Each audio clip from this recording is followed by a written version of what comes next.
Reka twongere dushimire Imana iyo yakomeje kubana natwe muri aka kanya, izina ryo rihabwa icyubahiro. Tugiye kwigira hamwe icyigisho cy'uyu munsi, ingingo yo ku isabato nimugoroba.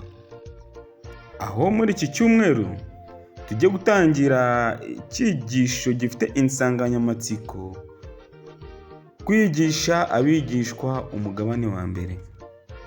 Kwigisha abigishwa umugabane wa mbere niyo nsanganyamatsiko tugiye kwigana muri iki cyumweru, aho dufite amasomo tuzibandaho cyane muri iki cyumweru aboneka muri Mariko igice cya 8 umurongo wa 22 kugeza 38, ndetse Matayo igice cya 20 umurongo wa 29 kugeza 34, Yohana 12:25, Mariko 9 umurongo wa 1 kugeza wa 50, Maraki igice cya 4 umurongo wa 5 n'uwa 6, ndetse tuzasoma cyane no muri Luka igice cya 9 umurongo wa 30 ndetse na 31. Icyo kwibukwa tuzibandaho cyane muri iki cyumweru kiboneka muri Mariko igice cya 8 umurongo wa 34. Hagira hati: hamagara abantu n'abigishwa be, arababwira ati, umuntu nashaka kunkurikira niyiyange, yikorere umusaraba we ankurikire. Reka nsubiremo aya magambo: ahamagara abantu n'abigishwa be, arababwira ati, umuntu nashaka kunkurikira niyiyange, yikorere umusaraba we ankurikire. Aya niyo magambo tuzakomeza kuzirikana cyane muri iki cyumweru. Ariko reka tumaze dusenga Imana mbere yo kujya mbere muri iki cyigisho.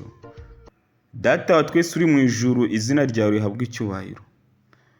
Mana ishobora byose, abana bawe twongeye kuza imbere yawe duciye bugufi twiga ijambo ryawe. Turakwinginze kugira ngo bane natwe muri aka kanya, ubashe kudusobanurira ijambo kurindi kubw'amagambo tugiye kwiga aka kanya. Ibyo nibyo tugusabiye ubuntu mu izina rya Yesu Kristo umwami wacu, amena. Nshuti mukundwa, 1/2 cy'ibanze cy'igitabo cya Mariko kibanda ku wo Yesu ari we. Imyigishirize ye ikomeye hamwe n'ibitangaza yakoraga biganisha ku cyerekezo kimwe: ni Mesiya. Kuri iryo fundo ry'inkuru, Yesu abaza abigishwa be uwo ari we. Ababaza uwo batekereza ko ari we. Nuko Petero yatanze igisubizo cyumvikana cy'icyo kibazo, maze Yesu ahita atangira gusobanura aho intambwe ze zamwerekezaga nka Mesiya. Nk'uko tubizi, akaba ari nta handi uretse ku musaraba. Bene data, Kristo amaje gutekereza akabaza abigishwa be uwo batekereza uwo ari we, Petero yatanze igisubizo cyumvikana cy'icyo kibazo, maze Yesu amaje kumva igisubizo kivuye muri Petero, nuko atangira kubabwira intambwe ku yindi z'urugendo rwe, kandi abasobanurira aho Yesu yerekezaga nka Mesiya. Nukuri bakundwa, nta gushidikanya, Kristo nka Mesiya aho yerekezaga ni ku musaraba, kandi nicyo gisubizo yabahaye. Nibyo Kristo yakomeje kuganiriza abigishwa be. Bene data, kuva ku mugabane uheruka w'igice cya 8 cya Mariko kugeza ku musozo w'igice cya 10, Yesu yibanda ku kwigisha abigishwa be ibyerekeranye n'urugendo rwe. Nshuti mukundwa, muri ibyo bice yari kuvuga ku bizaranga kubambwa kwe. Ibyo byari gukurikizwa n'ibwirizwa ridasanzwe ryo guhindura abantu abigishwa. Ayo masomo akomeye aracyafite agaciro no muri iki gihe. Nshuti mukundwa, natwe tukwiye gusobanukirwa n'urugendo rwa Kristo rwamwerekezaga ku musaraba. Dukwiye gusobanukirwa n'ibyo Kristo yavugaga ku byerekeye no kubambwa kwe ku musaraba. kandi tukwiye kwitaba tukemera irarika ritwemerera kuba abigishwa ba Kristo. Bene data, uyu mugabane w'ubutumwa bwiza bwa kabiri watangijwe no guhumura impumyi ebyiri zitandukanye. Imwe ivugwa hagati mu gice cya 8, indi ikavugwa ku iherezo ry'igice cya 10 cya Mariko. Ibyo bitangaza byakozwe bigaragaza mu buryo budasubirwaho uburyo guhindura abantu bakaba abigishwa ba Kristo bikubiyemo n'ibya mwuka birebana no kugaragaza uwo Yesu ari we naho yari yerekeje. Nk'uko inyigisho ze zagoye intumwa 12 mu myaka ibihumbi 2 bishize, niko zikomeje kugora abigishwa bo muri iki gihe.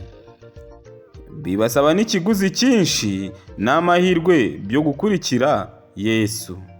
Bakundwa, mu myaka ibihumbi 2 bishize, iyo twiga iby'abigishwa ba Kristo ko babanaga na Yesu, tubona yuko byagoye cyane abigishwa ba Kristo kumva ibyigisho bya Yesu. Ibyo Kristo yabigishaga ntago babashije kubisobanukirwa.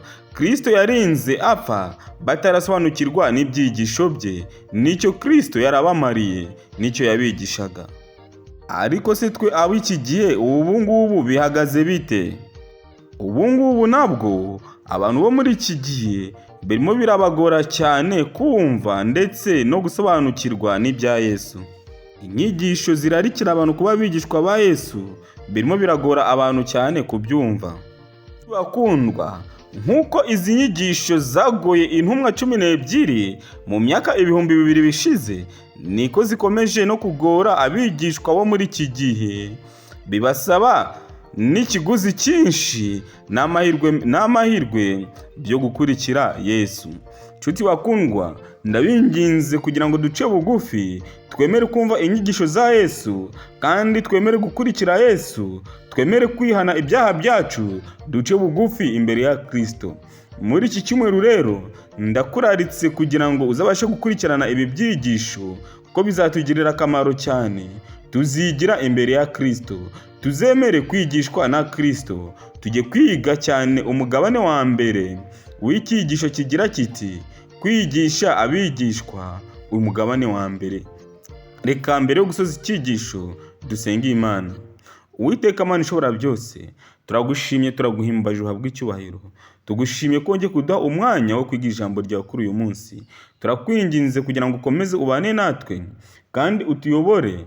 Nibyo dusabiye ubuntu mu izina rya Yesu Kristo umwami wacu. Amen.